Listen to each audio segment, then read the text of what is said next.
حال ہی میں ہماری گورنمنٹ نے ایک وقت پاس کیا ہے کہ 18 سال سے کم لڑکی اور لڑکے کا نکاح اگر ہوگا،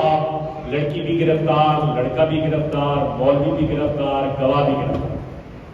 سال سال مولوی بھی اندر، گواہ بھی اندر، دولہا دلہن بھی اندر، وغیرہ وغیرہ۔ پہلی بات تو یہ ہے کہ میں یہ ڈر کی وجہ سے نہیں رہا، ظاہر ہے میں نے تو پڑھانا ہی نہیں ہے، 18 سال سے کم ہوگا تو تحقیق کے علاوہ میں پڑھاؤں گا ہی نہیں،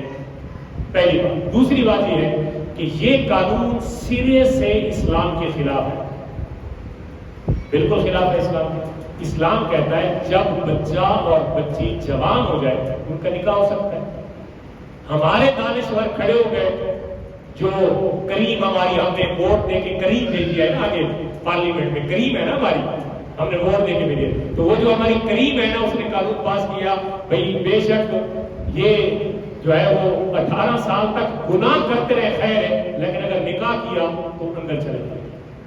دیکھیں یہ ہمارا اسلامی ملک ہے، اتنا سخت قانون امریکہ میں بھی نہیں ہے جتنا انہوں نے بنا دیا،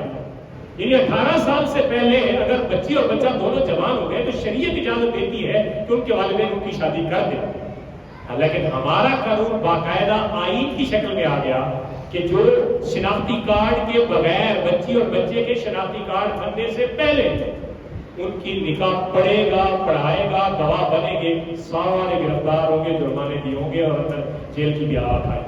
اب آپ دیکھیں یہ اسلام کی راہ ہموار ہو رہی ہے یا گناہ کی راہ ہموار ہو رہی ہے؟ تو پہلے بھی ہمارے معاشرے میں اتنا کچھ مسائل ہیں اور اوپر سے جناب ہمارے قانون بھی ہمیں گناہ کی طرف رستہ دکھا رہے ہیں۔